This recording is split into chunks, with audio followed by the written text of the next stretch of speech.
She used my credit card for what she claimed was a work trip, but I spotted the seaside pictures on her friend's social media profile. I didn't challenge her directly. Instead, I contacted the bank and claimed the card had been taken without permission. Her desperate phone call from Mexico turned out to be the most satisfying one I've ever gotten. I was browsing through social media when I noticed it. An image of my girlfriend at the ocean, drink in her grasp, with the sun setting in the background. She appeared joyful and at ease. The description from her friend Taylor Reed, Mexico atmosphere with my bestie, shared a couple of hours earlier. The issue, Lauren had informed me she was heading to Phoenix for a professional meeting. Mentioned she'd be away for 4 days. Requested to use my credit card since hers was at its limit due to relocation costs. Vowed to reimburse me once her bonus payment arrived the following week. I'd handed it over to her, observed as she arranged the journey. Fairmont in Phoenix, 4 evenings, special rate for the event, flight departing the previous morning. But she wasn't in Phoenix, she was in Mexico alongside Taylor, and I had evidence. I'm Marcus, I'm 34 years old. I handle logistics for a living, been dating Lauren for 2 years, she's 31. Works in drug sales, or at least that's what she claims. Her earnings fluctuate dramatically. Some periods she's loaded, others she's penniless. There's always a justification. I'd begun spotting trends around 6 months back. The frequent loans, the unclear responses about her job, the lavish preferences despite an unstable income, but I'd overlooked it, created justifications, convinced myself that partnerships demand give and take. That supporting your significant other is part of it. I'd been mistaken about that, severely mistaken. I captured screenshots of Taylor's updates, not only the seaside image, every single one. Lauren beside the swimming area. Lauren at a hotel lounge.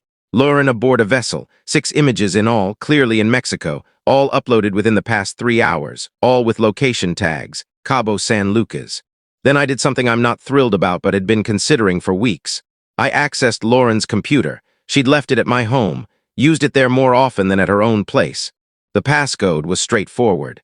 Her birth date combined with her pet's name, the same code she applied to all her accounts. Her inbox was already accessible. I began perusing. Not aimlessly, searching for particular items, her professional messages, her bonus records, her performance summaries, because certain details hadn't been aligning. Her tailies about employment never fully matched, the firms she referenced, the gatherings that appeared to occur bi-monthly, the workshops that necessitated trips. What I uncovered was more severe than anticipated. Lauren wasn't employed by a drug firm, at least not currently. She'd been dismissed 8 months prior.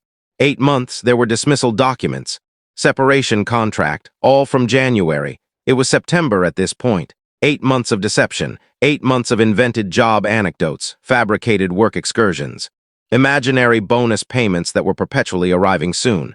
I continued investigating, discovered her financial records. The separation funds were depleted, exhausted during the spring. Credit lines exhausted. Overlimit charges accumulating. She was destitute, had been for months. Then I discovered another thing, travel reservations, not for Phoenix, never Phoenix. Cabo San Lucas, reserved 3 weeks earlier, return tickets for 2. Lauren and Taylor, hotel deal, all expenses covered, full amount charged to my credit card that she'd utilized the day before, but she'd fabricated the location. The accommodation, all of it. I remained seated for quite a while, simply absorbing it. 2 years. I'd invested 2 years with a person who could deceive so effortlessly, so thoroughly, who could stare me down and fabricate a whole imaginary existence, who could request funds for phony professional journeys while truly jobless. The rage emerged afterward. Initially, it was this detached insight, like all the pieces suddenly connected, every odd discrepancy, every evasive reply. Every instant she'd become protective when questioned about her career. It all aligned now. I photographed everything. The dismissal documents, the financial summaries, the Mexico reservation. The messages where she and Taylor organized the getaway, joked about the Phoenix tale, how I'd accept whatever, how simple I was to fool, that stung more than the finances, that they'd chuckled over it, over me, over how naive I was. I shut the computer, contacted my credit card provider, informed them I had to report unauthorized transactions. The agent inquired about the details.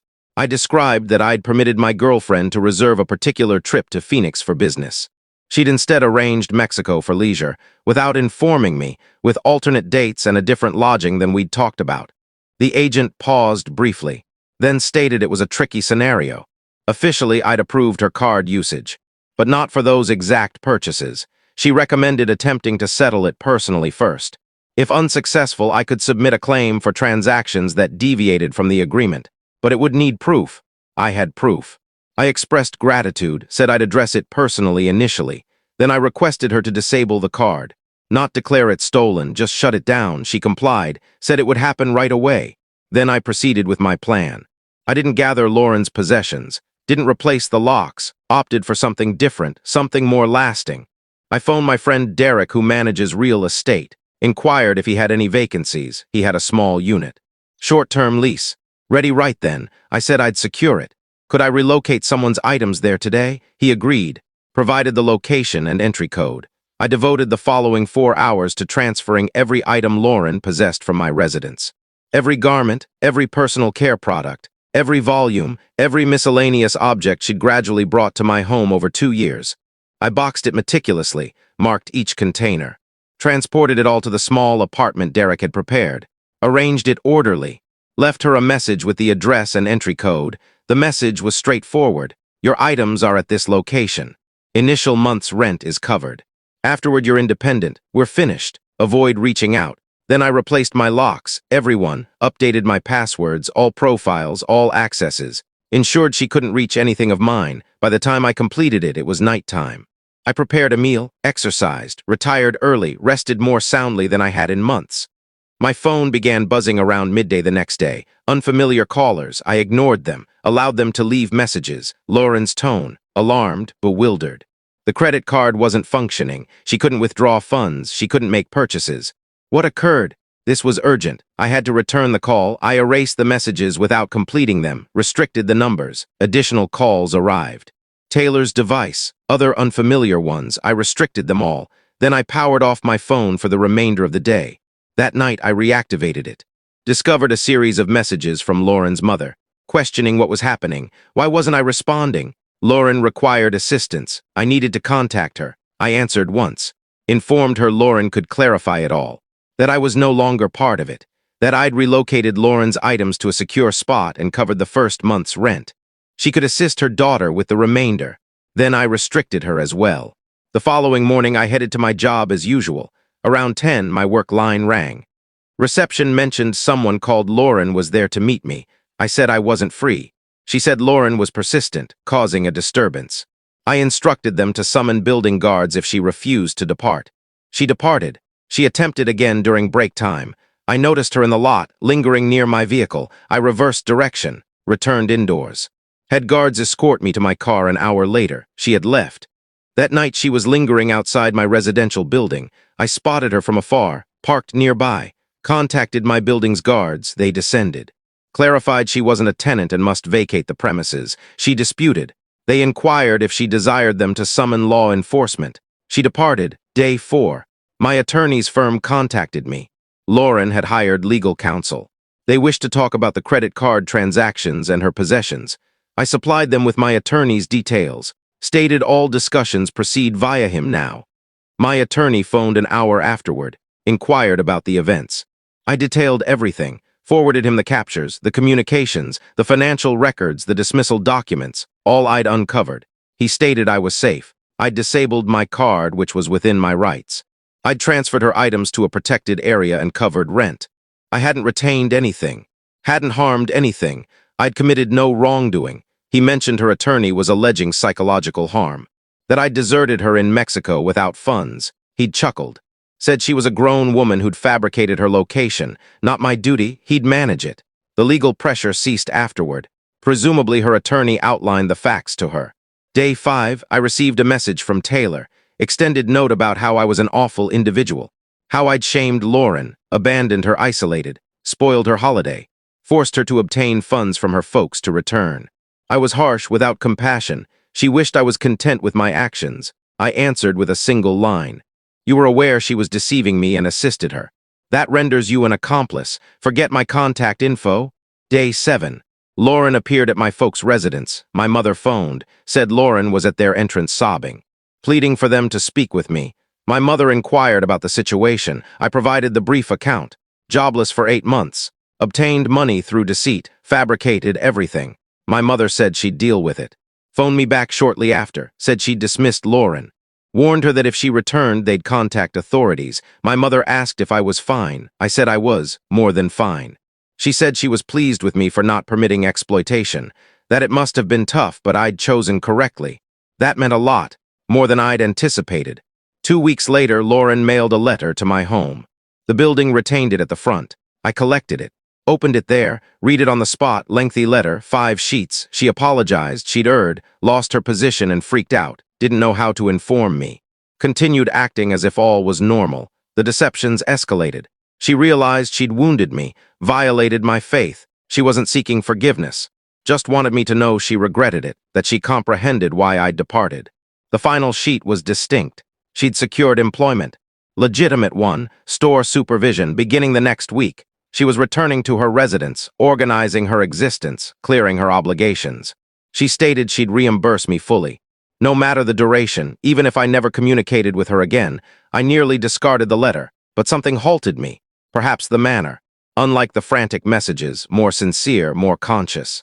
I folded it, placed it in my vehicle, didn't reply but didn't dispose of it either. 3 weeks later, I was at the fitness center when I encountered someone from Lauren's former employer, a man named Brad. We'd crossed paths at a festive event 2 years prior. He asked how Lauren was faring, if she'd landed something fresh yet. I said we'd separated. He appeared awkward, said he regretted hearing that. Then he mentioned something noteworthy.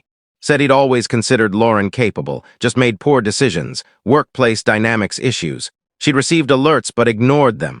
Ultimately, leadership had to release her. I asked what he meant by poor decisions. He paused. Then said she'd been inflating sales figures, not massively. Just enhancing her summaries, achieving targets she wasn't truly meeting. When they reviewed her files, it collapsed. She'd been fired for misconduct. No endorsement, no retry. That clarified much. Why she couldn't secure another similar role. Why she'd concealed the entire matter. It wasn't merely joblessness. It was dismissal for moral breaches in a field where credibility counts. She was ostracized. I thanked Brad for the details. He said he likely shouldn't have shared. I said it was okay. It merely verified what I already suspected. That Lauren had been dishonest well before deceiving me. 1 month after the Mexico incident, I began dating someone new.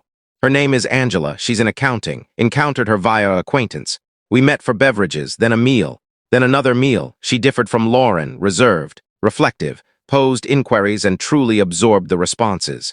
Covered her own expenses without fuss. On our 3rd outing, she inquired about my prior romance, why it concluded. I offered the summarized account. She acknowledged, said she got it. Then she asked if I'd moved past it.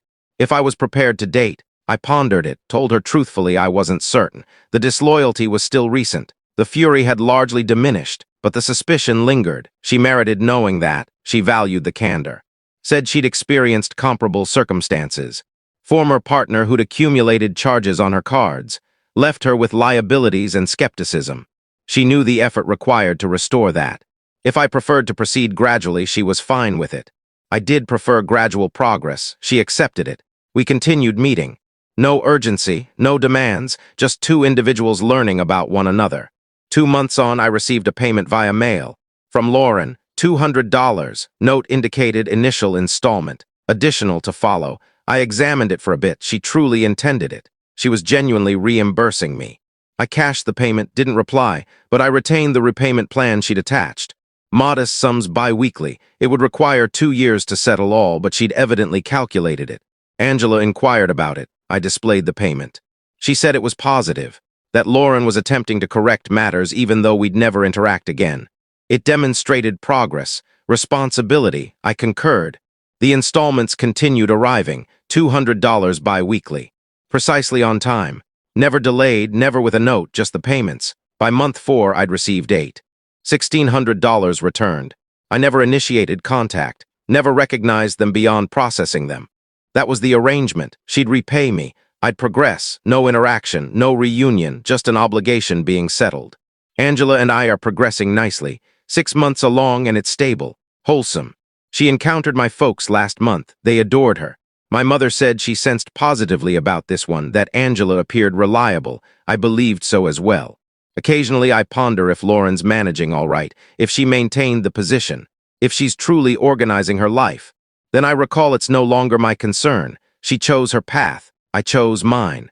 The Mexico getaway was the trigger. The instant I couldn't disregard further. But the actual issue was the 8 months preceding. The deceptions, the invented existence, the readiness to mislead someone who relied on her. Some individuals can recover from that. Restore confidence. Navigate it. I'm not among them. When someone demonstrates they can deceive so thoroughly, so effortlessly for such duration, you accept it. That's their nature. Perhaps they can transform. But you aren't obligated to remain to discover. The retribution wasn't halting her card. That was merely safeguarding myself. The retribution was advancing entirely, constructing an improved existence.